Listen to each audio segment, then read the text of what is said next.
सहज ही अपनी ओर हम चले वतन की ओर। ஓம் சாந்தி 3/5/1972 அவ்யக்த பாப்தாதா மதுபன். தலைப்பு: லா மேக்கர், சட்டத்தை உருவாக்குபவர் ஆகுங்கள். லா பிரேக்கர், சட்டத்தை மீறுபவர் ஆவது அல்ல. தன்னை லவ்ஃபுல், அன்பு நிறைந்தவர் மற்றும் லாஃபுல், சட்டப்படி நடப்பவர், அப்படி இரண்டுமாக நினைக்கிறீர்களா? எவ்வளவு லவ்ஃபுல்லாக, அன்பு நிறைந்தவராக இருக்கிறீர்களோ அவ்வளவே லாஃபுல்லும் இருக்கட்டும், சட்டப்படியும் இருக்கட்டும். எப்பொழுது லவ்ஃபுல்லாக ஆகிறீர்கள் என்றால் லாஃபுல்லாக ஆக முடியுமா? மேலும் எப்பொழுது லாஃபுல் ஆகிறீர்கள் என்றால் லவ்ஃபுல்லாக, அன்பு நிறைந்தவராக ஆக முடியாதா? இரண்டுமே சேர்ந்தே ஒரே நேரத்தில் செய்யும் காரியத்தில் மற்றும் சொரூபத்தில் தென்பட முடியுமா? ஏனென்றால் எதுவரை லா, சட்டம் மற்றும் லவ், அன்பு இரண்டுமே சமநிலை ஆகவில்லையோ அதுவரை காரியத்தில் வெற்றி மூர்த்தி ஆக முடியாது. வெற்றி மூர்த்தி மற்றும் சம்பூர்ண மூர்த்தி ஆவதற்காக இந்த இரண்டின் அவசியம் இருக்கிறது. லாஃபுல், சட்டப்படி தனக்காகவும் ஆக வேண்டியதாக இருக்கிறது, மற்றவர்களுக்காக மட்டும் லாஃபுல் ஆக வேண்டியதாக இருக்கிறது என்று அப்படி இல்லை. யார் தானே தனக்காக லாஃபுல், சட்டப்படி ஆகிறாரோ அவர்தான் மற்றவர்களுக்காகவும் லாஃபுல்லாக ஆக முடியும். ஒருவேளை தானே தனக்காக ஏதாவது ஒரு சட்டத்தை மீறுகிறார் என்றால் அவர் மற்றவர்கள் மேல் சட்டத்தை செலுத்த முடியாது. எவ்வளவுதான் மற்றவர்களுக்காக லாஃபுல்லாக, சட்டப்படியாக ஆவதற்கான முயற்சி செய்தாலுமே ஆக முடியாது.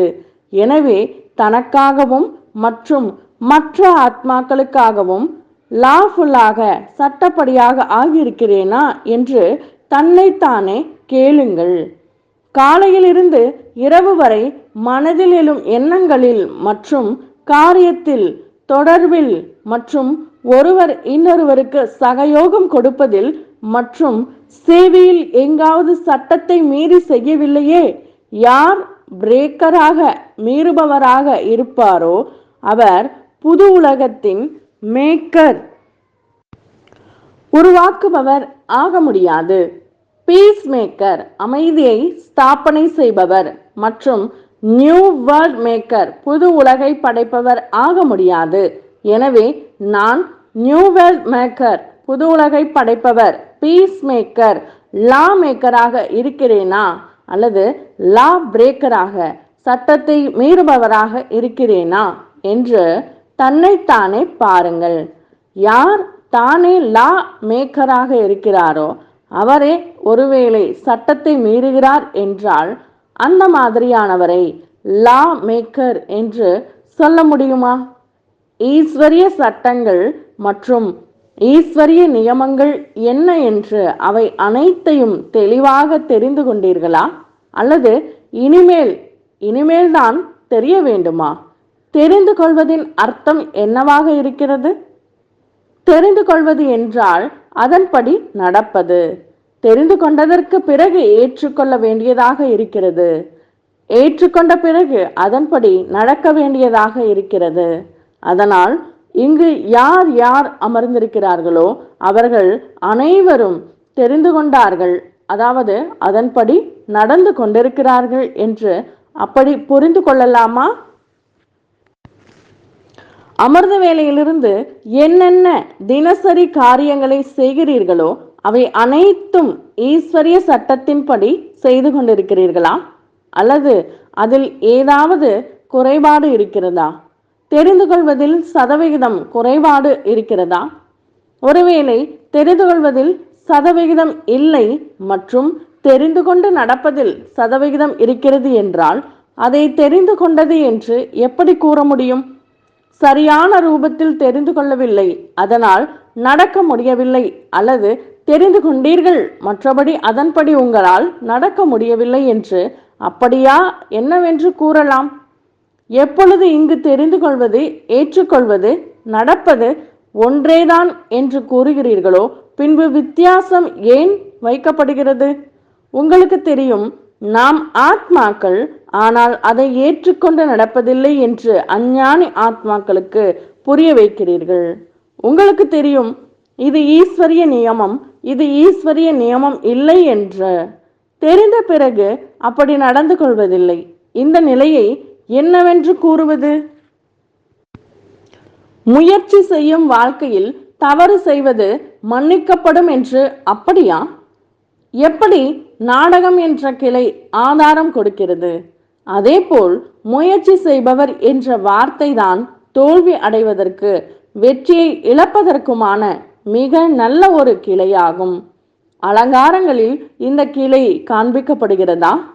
அந்த மாதிரியானவரை முயற்சி செய்பவர் என்று கூற முடியுமா?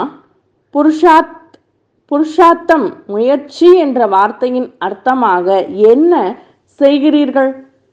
இந்த ரதத்தில் உடலில் இருந்து கொண்டே தன்னை புருஷ், அதாவது ஆத்மா என்று புரிந்து நடந்து கொள்ளுங்கள். இதைத்தான் புருஷார்த்தி, முயற்சி செய்பவர் என்று கூறப்படுகிறது.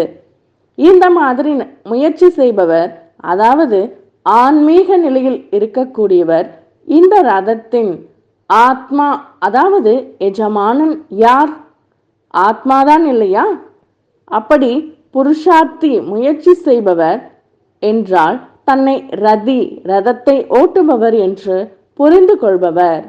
அந்த மாதிரி முயற்சி செய்பவர் ஒருபொழுதும் தோல்வி அடைய முடியாது. எனவே புருஷாரத் என்ற வார்த்தையை இந்த முறையில் உபயோகம் செய்யாதீர்கள். எப்பொழுது நாம் முயற்சி செய்யாமல் இருக்கிறோமோ அப்பொழுது தோல்வி அடைந்து விடுகிறோம் என்று அப்படி சொல்லுங்கள். ஒருவேளை முயற்சி செய்வதில் சரியாக ஈடுபட்டு கொண்டிருந்தால் தோல்வி ஏற்பட முடியாது. தெரிந்து கொள்வது, நடப்பதில் ஒருவேளை வித்தியாசம் இருக்கிறது என்றால் அந்த மாதிரி நிலை உள்ளவரை முயற்சி செய்பவர் என்று கூற முடியாது.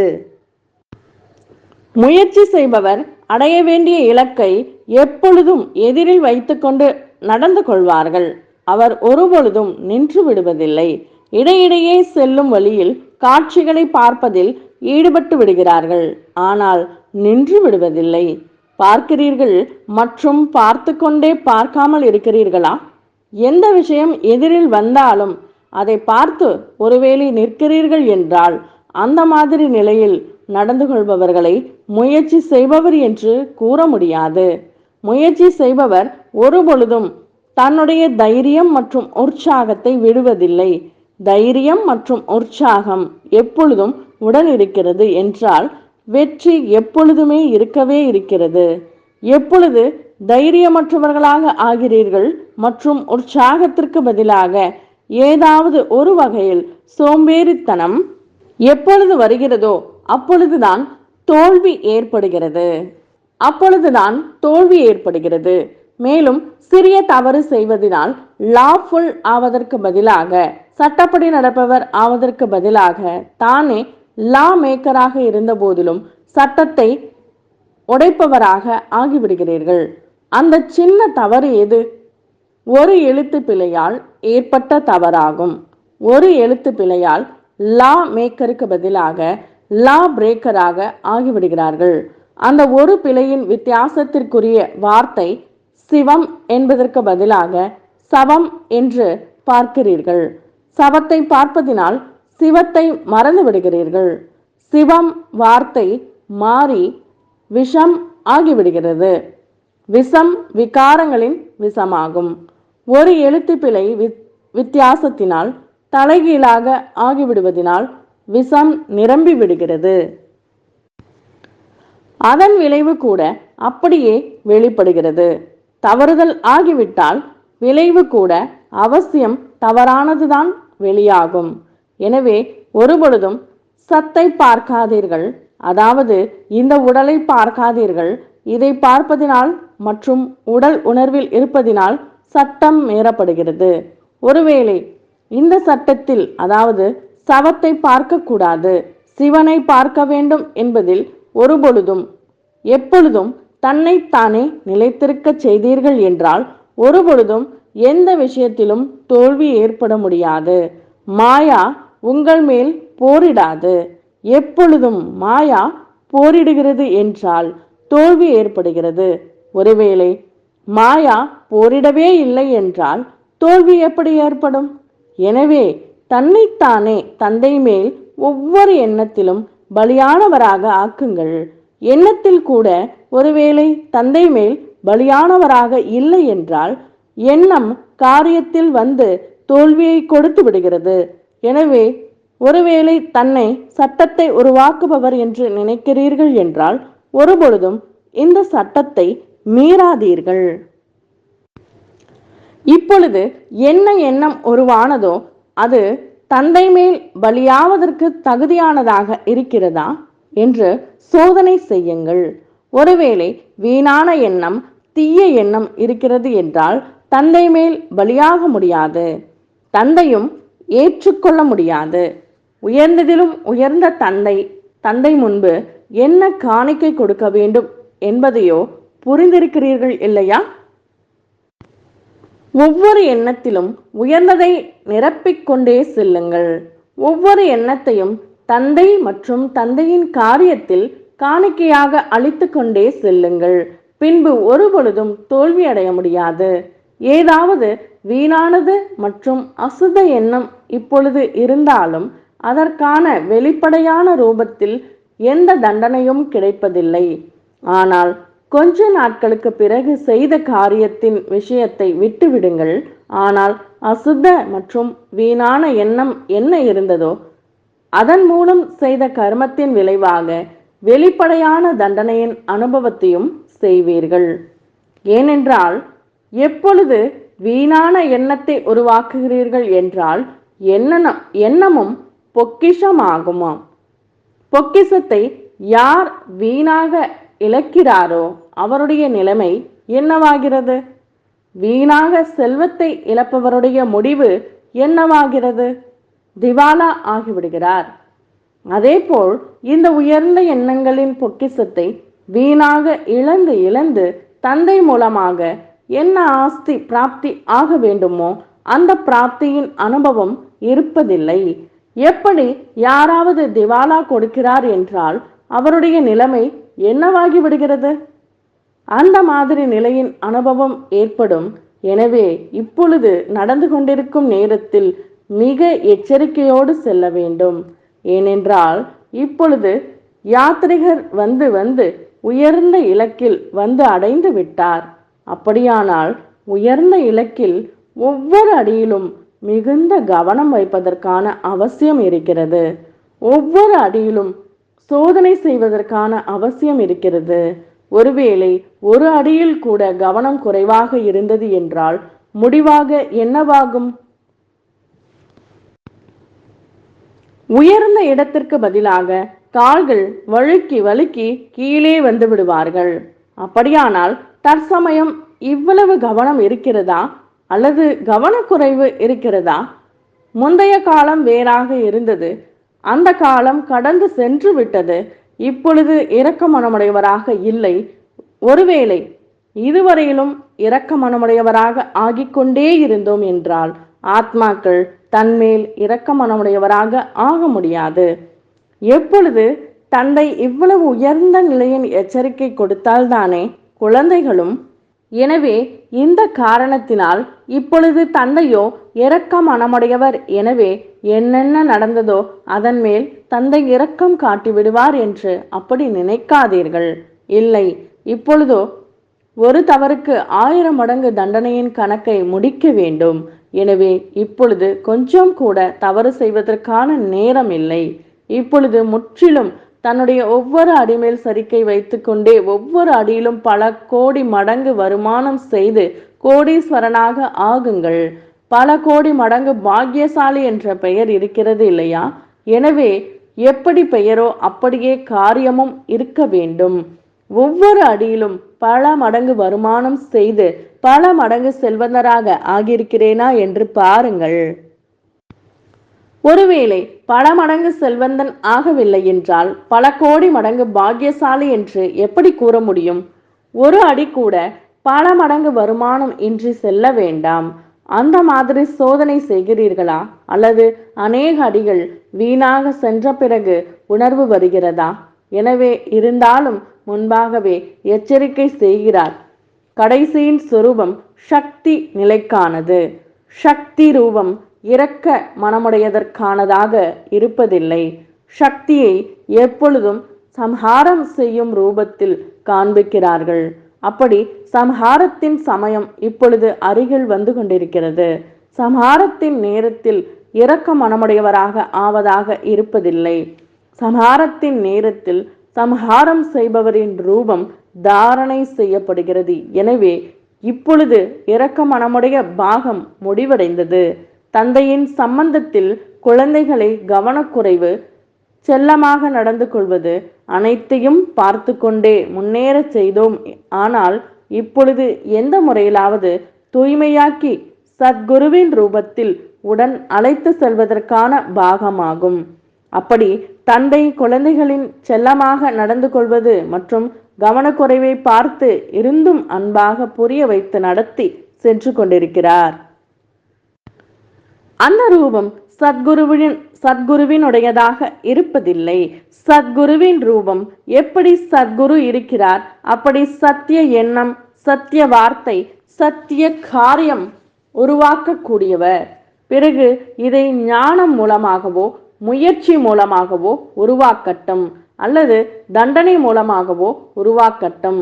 சத்குரு செல்லமாக நடந்து கொள்வது மற்றும் கவனக்குறைவை பார்க்கக்கூடியவர் இல்லை. எனவே இப்பொழுது நேரம் மற்றும் தந்தையின் ரூபத்தை தெரிந்து கொள்ளுங்கள். தந்தையின் இந்த கடைசி சொரூபத்தை தெரிந்து கொள்ளாமல் தன்னுடைய குழந்தைத்தனத்தின் அலட்சியத்தில் வந்து தன்னைத்தானே ஏமாற்றிக்கொண்டு அமர்ந்து கொண்டிருக்கிறீர்கள் என்று அப்படி ஆகிவிட வேண்டாம். எனவே மிகவும் எச்சரிக்கையாக இருக்க வேண்டும்.